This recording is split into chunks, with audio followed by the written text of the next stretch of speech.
Assalamualaikum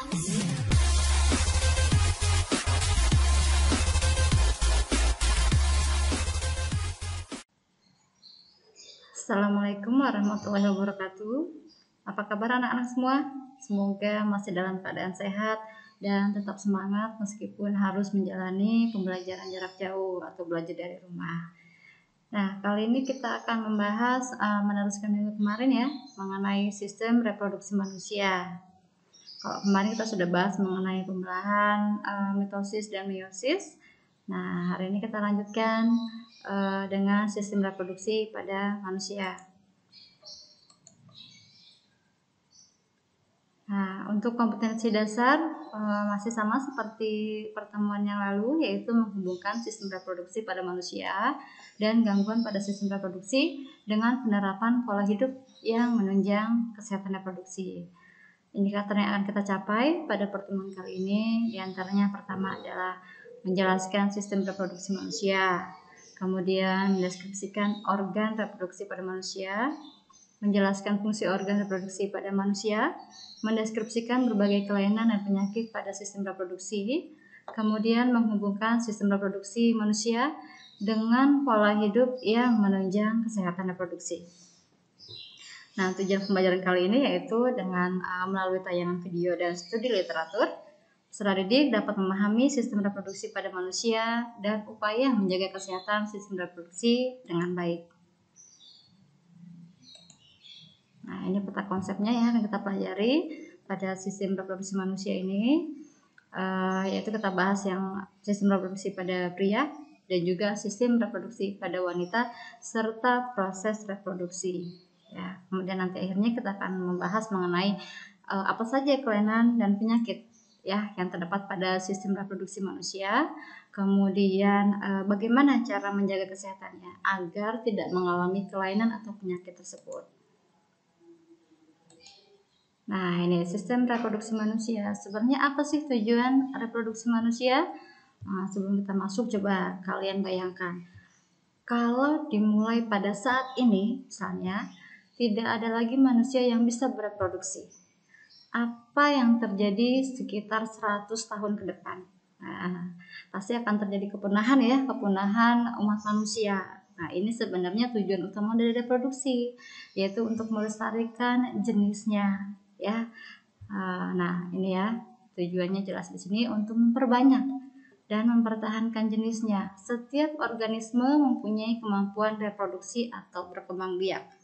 Begitu juga pada manusia. Ya. Nah, sistem reproduksi pada pria ini berbeda dengan sistem reproduksi pada wanita. Apa saja fungsi alat kelamin jantan dan betina? Bagaimana proses terbentuknya janin? Dan mengapa kita harus menjaga kesehatan sistem reproduksi? Kita akan bahas pada pertemuan kali ini. Ya, jadi setelah kita belajar, kalian diharapkan bisa menjawab nih 4 pertanyaan dasar ini mengenai sistem reproduksi manusia. Oke, nah ini kita mulai dari awal dulu ya, dari organnya, organ reproduksi pada laki-laki. Ya, kita bisa lihat di layar ada 11 bagian yang mungkin harus kalian ketahui ya. Yang pertama, nah kita lihat. Ini adalah kelenjar prostat. Ini kelenjar hanya terdapat pada organ reproduksi laki-laki. Jadi pada wanita tidak ada tuh kelenjar prostat ya. Kemudian kandung kemih ini sebenarnya tidak terhubung dengan organ reproduksi ya. Ini hanya untuk anatominya saja biar kelihatan jelas. Yang mana yang bagian organ reproduksi atau yang bukan. Yang nomor 3 ini adalah uretra. Ya.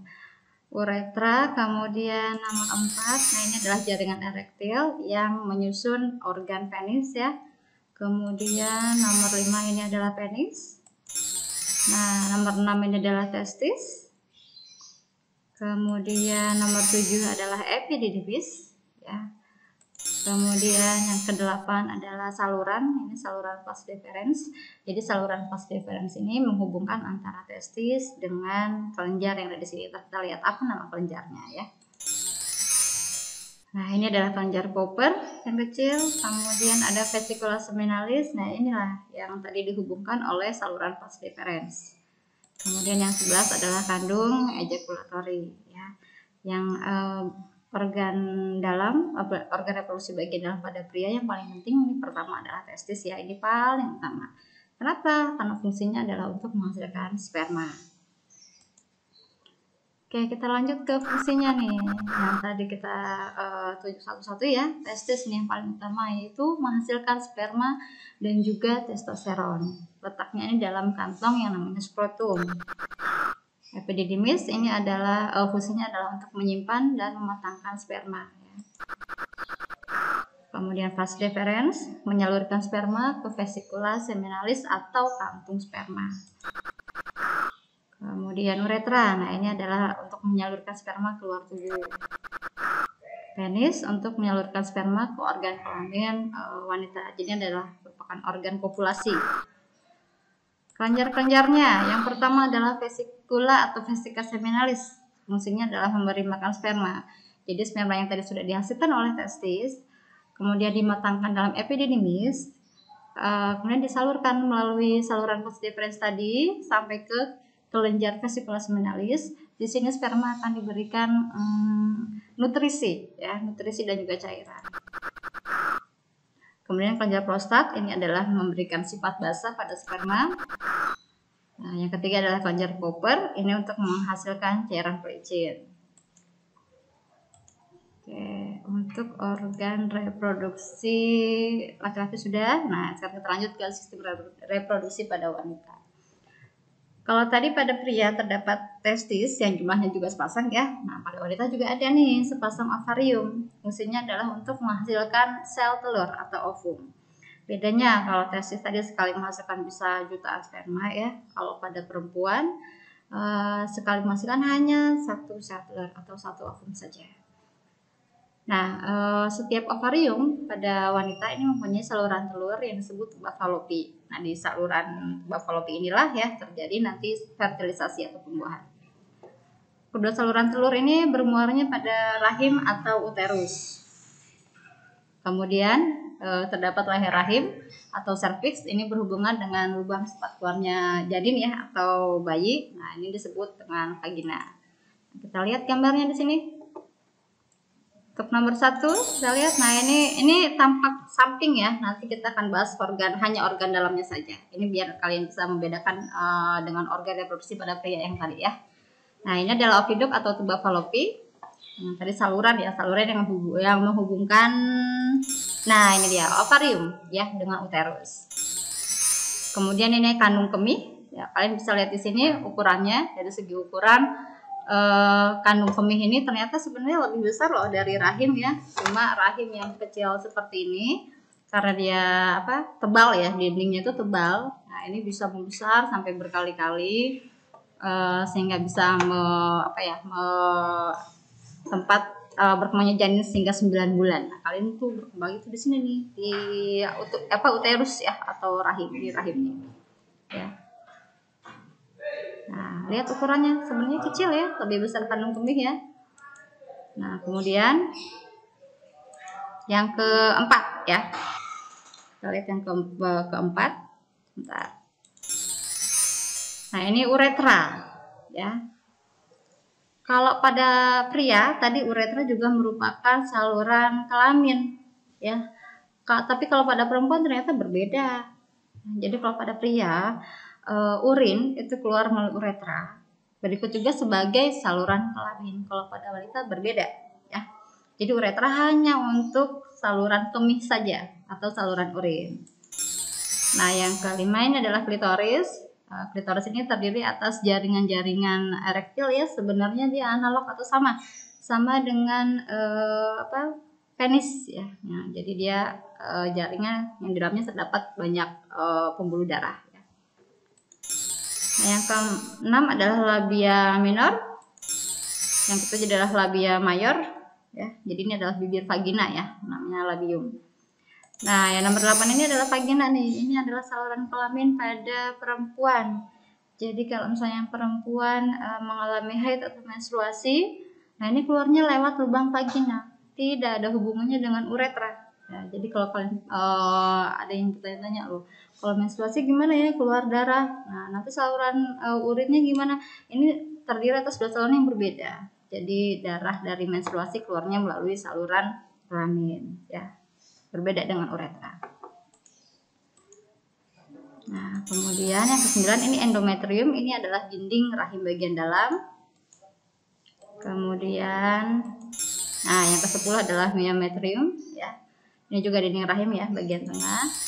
Nah, yang berikutnya ini uterus keseluruhan rahim yang ada di sini. Nah, ini anatomi sistem reproduksi pada perempuan. Sekarang kita lihat ya, kalau kita lihat dari organ kelamin dalamnya saja, organ reproduksi bagian dalam pada perempuan, ya. Ini ovarium nih, ada sepasang. Ovarium ada sepasang pada perempuan, sama seperti testis yang juga pada sepasang, ya, ada sepasang. Ovarium ini fungsinya adalah untuk menghasilkan sel telur atau ovum. Sekali menghasilkan sebulan hanya dihasilkan satu saja, satu ovum atau satu sel telur. Nah, ini tuba fallopi, itu saluran saluran ovum ya, jadi menghubungkan antara ovarium dengan uterus atau rahim. Nah, ini uterus, ya, tempat berkembangnya janin sampai 9 bulan. Kemudian ini adalah vagina, ya, dan ini adalah serviks atau leher rahim. Nah, kalau kalian sering dengar kanker serviks, nah itu berarti kanker yang terdapat pada leher rahim perempuan. Nah, ini fungsi organ-organnya. Yang pertama adalah ovarium. Nah, ini menghasilkan sel telur atau ovum. Oviduk atau tuba fallopi ini menyalurkan telur dari ovarium ke uterus, juga sebagai penghasil hormon estrogen dan progesteron. Nah, uterus atau rahim ini tempat pembuahan janin ya. Sedangkan vagina ini untuk tempat masuknya sperma, tempat keluarnya janin, dan tempat keluarnya darah menstruasi. Selanjutkan, ini proses fertilisasi atau pembuahan. Jadi ketika ovum matang, ovum ini dikeluarkan dari ovarium menuju uterus. Nah, proses pelepasan ovum dari ovarium ini disebutnya ovulasi. Dalam perjalanan ke uterus, jika ovum bertemu dengan sperma di tuba fallopi, maka ovum akan dibuahi oleh sel sperma. Jadi pembuahan ini terjadinya ada di tuba fallopi, ya. Proses pembuahan ovum oleh sperma ini disebut fertilisasi, ya. Nah, ketika proses pembuahan berlangsung, hanya kepala sperma saja yang masuk ke dalam ovum, ya. Jadi ekornya tidak. Kemudian itu sperma ini akan bergabung dengan inti ovum. Nah, kalau sudah bergabung, nah ini sperma lain itu sudah tidak akan dapat menembus membran ovum. Jadi hanya satu sperma yang dapat membuahi satu ovum, ya. Nah, hasil fertilisasi tadi ini disebut zigot. Zigot ini akan terus bergerak dari saluran telur atau tuba fallopi tadi menuju ke uterus. Selama pergerakannya menuju uterus, zigot ini akan terus-menerus membelah. Secara mitosis ini kita bahas mitosis ya, membentuk kumpulan sel yang disebut embrio. Nah, perubahan zigot menjadi embrio dan pergerakannya menuju uterus ini membutuhkan waktu sekitar 5 hari. Pada hari kelima, embrio ini telah sampai di uterus, dan pada hari ke-7 embrio sudah menempel ya di dinding uterus atau namanya nidasi. Nah, ini kita lihat secara kalau digambarkan ya. Nah, ini ovarium. Lihat nomor 1, ini proses ovulasi atau pelepasan sel ovumnya dari ovarium keluar menuju ke tuba fallopi. Jika di sepanjang tuba fallopi ini ya sel ovum dibuahi oleh sperma, maka akan terjadi fertilisasi. Kita lihat gambarnya di sini, hanya kepala sperma saja yang masuk ya ke dalam ovum, kemudian intinya akan bertemu dengan inti ovum. Kalau sudah bertemu dengan inti ovum, maka sperma yang lain tidak akan bisa masuk. Nah, kalau sudah bergabung, ini akan membentuk zigot. Kita lihat dia akan terus membelah secara mitosis, ya, sampai menjadi embrio. Nah, kemudian embrio ini akan menempel pada dinding uterus untuk kemudian berkembang ya selama 9 bulan atau selama 40 minggu ya.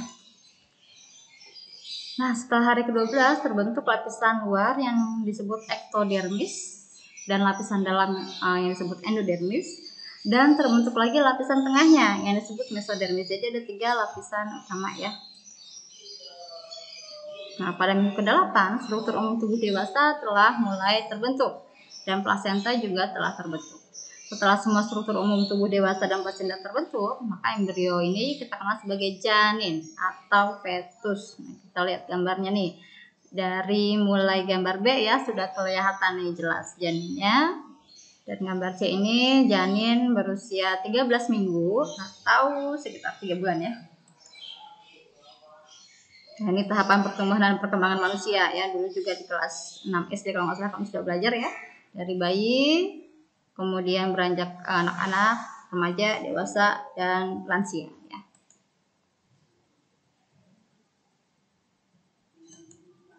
Nah, ini sekarang kita bahas mengenai siklus menstruasi atau haid. Apa sih menstruasi atau haid? Nah, kenapa keluarnya darah? Nah, ini kita bahas ya.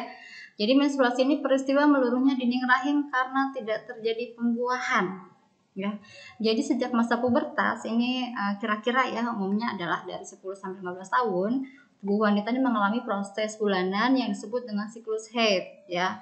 Perubahan tingkat hormon mempertebal jaringan endometrium dan memperbanyak darah yang akan jadi zat makanan bagi telur yang dibuahi. Jadi peristiwanya gini nih, minggu pertama nih, ini minggu pertama menstruasi ya. Kemudian dinding rahim ini akan mengalami penebalan. Isinya apa? Jaringan darah. Kenapa harus menebal? Gitu ya. Karena ini persiapan jika terjadi kehamilan. Nah, tapi kalau tidak terjadi kehamilan bagaimana? Lapisan yang menebal tadi yang isinya darah akan meluruh. Ya, ini yang kita kenal dengan menstruasi ya, peristiwa meluruhnya dinding rahim karena tidak terjadi pembuahan. Nah, jadi yang keluar adalah darah ya yang tadinya menebal jaringannya ya di jaringan endometrium atau dinding rahim sebelah dalam. Nah, ini proses ejakulasi ini pada pria ya. Pada alat reproduksi pria, spermatogonia akan matang dan menjadi spermatid. Sebenarnya spermatid matang menjadi spermatozoa atau kita kenal sperma ya. Proses ini pertama kali terjadi di masa pubertas sekitar 12 sampai 16 tahun. Sel sperma ini dapat bergerak kaya akan DNA dan memiliki bagian kepala yang sebagian besar dibentuk dari bahan kromosom. Nah, kenapa bisa bergerak? Karena terdapat ekor ya pada sperma. Spermanya akan dikeluarkan dari tubuh pada saat ejakulasi. Apa itu ejakulasi? Yaitu pengeluaran semen dari uretra. Apa itu semen? Semen adalah sperma beserta cairannya ya. Pada anak remaja, ejakulasi ini biasanya terjadi pada saat mimpi basah. Jadi ini juga merupakan ciri pubertas pada pria ya kalau sudah mengalami mimpi basah. Cairan yang diejakulasi adalah semen, yaitu cairan yang mengandung sperma ya yang tadi dimatangkan di bagian apa? Ingat nggak? Vesicula seminalis ya. Nah, kita lanjut ke kelainan penyakit pada sistem reproduksi manusia. Sebenarnya ada banyak ya, di sini kita bahas 5 saja. Yang pertama adalah gonorea. Apa sih gonorea? Kita kenal dengan penyakit kencing nanah. Ya. Penyebabnya apa? Bakteri Neisseria gonorrhoeae ya. Gejalanya apa? Nah, nanti ada yang ditugas nih ya. Kemudian chlamydiasis, penyebabnya adalah bakteri Chlamydia trachomatis. Kemudian sifilis, ini kita kenal dengan nama raja singa ya. Penyebabnya adalah bakteri Treponema pallidum. Kemudian herpes genitalis, penyebabnya adalah virus ya, herpes simplex. Beda dengan yang tadi nih, gonorea dengan sifilis penyebabnya itu bakteri. Kemudian kalau herpes ini virus ya. Kemudian candidiasis ini biasanya kalau pada perempuan ya dikenalnya dengan nama keputihan ya. Nah, penyebabnya adalah jamur Candida albicans. Sebenarnya jamur Candida albicans ini merupakan jamur yang memang normal terdapat pada alat kelamin wanita ya. Nah, kalau jumlahnya sudah melebihi batas, nah inilah yang menyebabkan penyakit keputihan ya.